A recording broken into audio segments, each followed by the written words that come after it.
Dans cette vidéo, on va parler de respect. Attention où vous mettez les pieds. Je mets les pieds où je veux, Little John. Et c'est souvent dans la gueule. Ce qu'il faut comprendre au sujet de l'être humain, avant de commencer à parler de respect, c'est que l'être humain, il n'est pas bon ou mauvais. Il est bon et mauvais. Et les gens que vous allez rencontrer dans la vie, eh bien, ils vont vous tester. Ils vont voir jusqu'où ils peuvent aller dans leur rapport avec vous. Un exemple typique, ce sont les enfants, par exemple. Ils vont tester leurs parents. Ils vont tester l'autorité de leurs parents. Même si vous n'avez pas d'enfant, vous avez été enfant et vous avez testé vos parents. Et vous allez voir jusqu'à quel point vous pouvez aller avant de rencontrer le mur de l'autorité. Donc un enfant, il va faire toutes les conneries qu'il peut jusqu'à ce qu'il se fasse engueuler. Il va écrire sur sa tapisserie « Ah, maman ne dit rien, papa ne dit rien, donc c'est bon, c'est moi qui commande, c'est moi qui dirige. » L'être humain, je disais, est ni bon ni mauvais. Il est bon et mauvais. Alors dans la vie, vous allez rencontrer des gens qui vont vous respecter naturellement, et il y a des gens qui vont même vous défendre, qui vont vous protéger, mais vous allez rencontrer aussi tout un tas de personnes qui, naturellement, vont vous tester, et s'ils trouvent une faille, s'ils sont face à quelqu'un qui fait preuve de trop de gentillesse, qui est une forme de faiblesse finalement, mais ils vont rentrer dans cette faille et ils vont l'exploiter sans aucune forme de remords. Le respect, c'est quelque chose qui part de vous. Est-ce que vous vous respectez? Et si vous vous respectez, les autres vont vous respecter. Et je vais vous donner différents points sur lesquels vous pouvez travailler pour retrouver du respect autour de vous, mais sans aucune forme d'agressivité. Le premier point, c'est apprendre la valeur de son temps et apprendre à le contrôler. Parce qu'une des formes d'irrespect les plus répandues, celle que vous allez rencontrer le plus dans votre vie, c'est quelqu'un qui va essayer de vous prendre votre temps. Et vous, vous allez lui donner par faiblesse. Je vais vous raconter une anecdote personnelle. Quand je suis arrivé à Paris pour travailler, c'était comme consultant dans l'informatique. Et j'ai commencé par un stage. Et le premier jour de ce stage, je suis arrivé à 9h du matin et on arrive à ce que j'imagine être la fin de la journée, il est 18h, ça fait un moment que je suis là. J'ai fait mes 8 heures de travail. Si on multiplie par 5, ça fait 40 heures par semaine. Donc c'est bien pour un stage qui est en plus pas très bien payé. Et à ce moment-là, la personne qui me supervise, alors que j'étais en train de commencer à rassembler mes affaires, tu ramasses tes trucs sur ton bureau en faisant un petit peu de bruit, genre je suis en train de m'en aller, top, top, top, top. Et à ce moment-là, le mec arrive et me dit ah mais attends, il y a ça qu'on n'a pas eu le temps de voir encore. Donc là, il essaye de me prendre mon temps. Et j'ai résisté. Je lui ai dit ah ok, très bien, on verra ça demain. Et je suis parti quand même en thug life avec les gens dans l'open space qui nous regardaient genre il est ouf et tout, il pose une après-midi. Alors que pour moi, mon temps avait tellement de valeur que j'avais pas envie de l'offrir comme ça sans être payé à une société dont je n'étais même pas sûr que j'allais faire partie demain. C'est ce genre de choses dont je parle quand je dis qu'il faut apprendre à contrôler son temps. Il faut être capable de mettre une limite à un moment donné. Et pour moi, ça démarre par le fait de prendre conscience de la valeur du temps que vous avez. C'est la chose qui a le plus de valeur dans votre vie. Vous avez une durée de vie qui est limitée. Amusez-vous à la calculer, non pas en années, mais en jours, et vous allez voir que c'est beaucoup moins que ce que vous imaginez. Donc vous avez ce temps qui est la chose la plus précieuse. Une fois que le temps est perdu, il n'est jamais retrouvé. Et donc vous devez accorder de la valeur à votre temps. Et pour ça, il faut commencer à faire des choses qui ont un sens pour vous, des choses qui sont significatives. C'est clair que quelqu'un qui ne fait rien de son temps, qui passe son temps à binger des séries, à glander chez lui, à fumer des joints, à faire des activités qui sont insignifiantes pour lui, eh bien effectivement, son temps n'a aucune valeur. Mais à partir du moment où vous commencez à avoir des passions, vous commencez à avoir des relations d'amitié qui sont fortes, vous commencez à vouloir entreprendre quelque chose pour vous, à vouloir, même accorder du temps pour vous, pour votre corps, pour votre santé, faire du sport, etc., etc., eh bien, à partir de ce moment-là, votre temps commence à prendre de la valeur. Donc en fait, avant de pouvoir se faire respecter et limiter son temps en disant voilà, cette personne, je vais lui accorder 1 heure, cette personne, je vais lui accorder 2 heures, ou mon temps a telle valeur, eh bien il faut d'abord prendre conscience dans sa vie de la valeur de son temps. Et ça, c'est un petit travail que vous devez faire. Et si vous avez le sentiment comme ça que vous ne valez rien, c'est peut-être aussi parce que vous ne vous intéressez pas à suffisamment de choses dans votre vie. Il y a un truc intéressant qui n'est pas de moi, mais que j'avais posté sur mon compte Instagram, j'adore cet exemple, c'est d'imaginer que vous avez 86 400 € sur votre compte. Quelqu'un vous vole 60 €, vous fait perdre 60 €. Est-ce que vous allez utiliser la somme restante, à savoir 86 340 € pour récupérer ces 60 € perdus? Non, bien sûr que non. Eh bien, avec votre temps, c'est exactement la même chose. Dans une journée, vous avez 86 400 secondes. Quelqu'un vous fait perdre 1 minute de votre temps. Est-ce que vous allez utiliser le reste de la journée pour récupérer cette minute? Non, pas du tout. Vous allez passer à autre chose et vous allez essayer ce temps de l'exploiter pour vous de manière significative.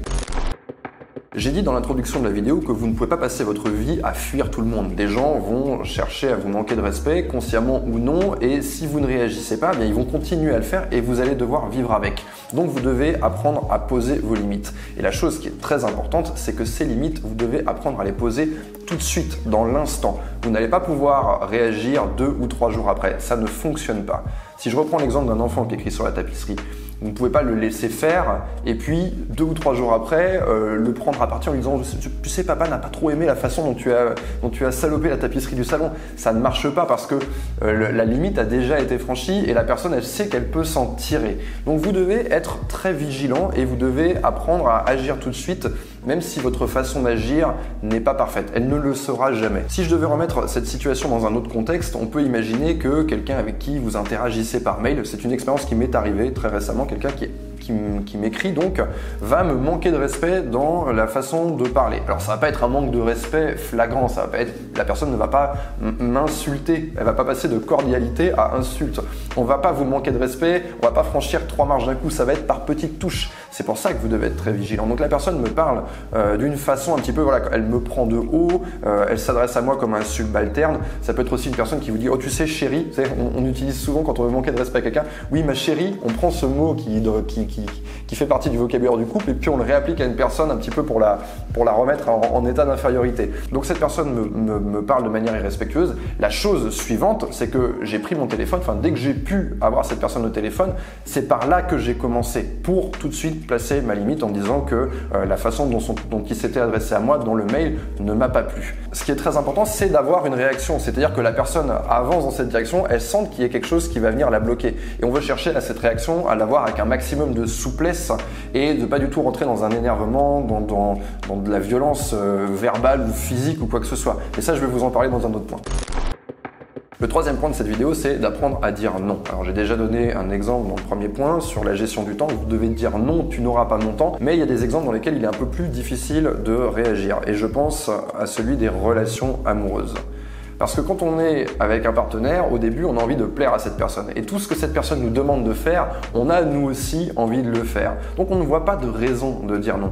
Mais ce qui va se passer, c'est que en disant oui systématiquement à une personne, vous entraînez cette personne à croire que voilà, à chaque fois que je vais demander quelque chose à mon partenaire amoureux, la réponse sera systématiquement oui. Et vous allez devoir à un moment donné, si vous ne voulez pas que cette idée grandisse dans la tête de la personne et qu'elle sente que vous ne vous respectez pas et vous dites systématiquement oui pour les faire plaisir, à un moment donné, vous allez devoir dire non. Vous allez devoir vous forcer à dire non à cette personne. Pourquoi je dis vous forcer? Parce que comme j'ai dit tout à l'heure, très certainement que si la personne vous dit tiens tu fais quoi ce soir, viens chez moi, ah bah oui j'ai envie d'y aller. Mais à un moment donné, il va falloir dire non même si vous avez quand même envie d'y aller. Alors il y a des gens qui ont un agenda qui est très rempli et qui vont trouver une raison de dire non et les choses vont se faire tout à fait naturellement et là voilà on a une forme de respect qui va s'installer. Mais pour certaines personnes ça va être plus compliqué parce qu'ils se disent j'ai la soirée avec mes amis, ma copine me demande de venir passer du temps avec elle, j'annule la soirée avec mes amis parce que j'ai envie d'aller passer du temps avec elle. D'accord? Donc vous devez consciemment vous dire que si vous ne dites pas non à cette personne, à un moment donné, cette personne risque d'en profiter et de vous manquer de respect. Elle risque, au lieu de vous considérer au même niveau, elle risque de se dire, voilà, pour pouvoir apprendre à gérer au mieux ce genre de situation, plutôt que d'attendre que la situation ait lieu et de vous dire dans votre lit « Ah, j'aurais dû dire ça, j'aurais dû faire ça, j'aurais dû répondre comme ça ou agir comme ça », vous allez faire un travail d'anticipation et vous allez fixer des limites claires pour chaque situation, même si ces situations n'ont pas encore lieu. Donc il faut essayer de voir un petit peu comment les choses pourraient se passer et comment vous allez réagir. Je vais prendre un exemple tout con pour rester sur le domaine des relations amoureuses, c'est celui du retard. Si quelqu'un arrive avec 10 minutes de retard, qu'est-ce que je dis, qu'est-ce que je fais? 15 minutes de retard, qu'est-ce que je dis, qu'est-ce que je fais? À partir de quand un retard est-il abusé? Si excuse il y a, si excuse il n'y a pas. Et vous devez vous placer une limite en vous disant, ok, au bout de tant de temps, je m'arrache. Ça, c'est une situation qu'on rencontre très souvent. Les mecs vont pas être capables, par exemple, quand une femme arrive en retard, elle va arriver d'abord de 5 minutes, 10 minutes, elle va dire « Ouais, moi je suis toujours en retard », puis 15, puis 20, puis 30. Ils sont pas capables de poser une limite. Sauf que le problème, c'est qu'en ne posant pas de limite, ils entraînent l'autre personne à se dire « Cette personne ne se respecte pas, donc je n'ai pas de respect pour cette personne, et donc, malheureusement, je ne peux pas aimer cette personne ». On va parler maintenant de la chose la plus difficile, qui est de contrôler ses émotions.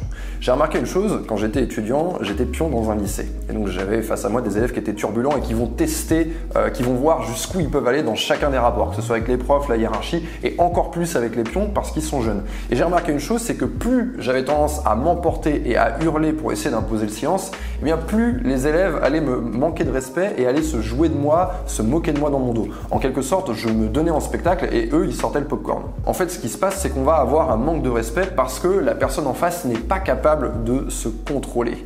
Il faut bien différencier deux choses. C'est pas parce que vous allez vous emporter et faire une démonstration physique, que vous allez hausser la voix, que vous allez faire des grands gestes, que vous allez vous faire respecter. Vous allez vous faire craindre parce qu'on va craindre votre réaction. Ce mec, il peut péter un câble à tout moment. Mais c'est pas pour autant qu'on va vous respecter. Si vous regardez les films ou les séries où il y a des gens qui se font respecter, vous remarquerez une chose, ce sont toujours des gens qui vont agir calmement. En tout cas, leur réaction va toujours être proportionnelle à l'affront qu'on leur a fait. Par exemple, si on leur parle mal, ils vont pas avoir une réaction disproportionnée physiquement. Ils vont avoir juste la réaction qu'il faut. Donc ce que vous devez chercher à faire, vous, quand quelqu'un vous manque de respect, le premier réflexe que vous devez avoir, c'est d'abord, je reste le plus calme possible. Vous devez d'abord récupérer toutes ces émotions qui commencent à s'éparpiller dans tous les sens, recentrer le tout et ensuite sortir une réaction avec le moins d'affect possible. Voilà ce que j'avais envie de partager avec vous sur le respect dans cette vidéo. Donc ce que vous devez retenir impérativement, c'est que dans la vie, des gens, même des gens qui sont supposés vous aimer, vont tester les rapports avec vous, vos propres enfants vont le faire. Donc vous allez parfois avoir besoin de réagir, vous ne pouvez pas fuir ces personnes, il faut qu'il y ait confrontation. Et ce qui est très important, c'est que cette confrontation, elle doit avoir lieu dans le calme et que vous devez apprendre à maîtriser vos émotions. Et le meilleur moyen pour ça, c'est d'anticiper ces situations et de vous voir y réagir, d'imaginer quelle est la façon la plus appropriée de réagir. Voilà, j'espère que cette vidéo va vous aider dans vos rapports aux autres, va vous aider à vous faire respecter sans agressivité. C'est tout ce que j'avais à vous dire pour aujourd'hui. Je vous dis à très bientôt.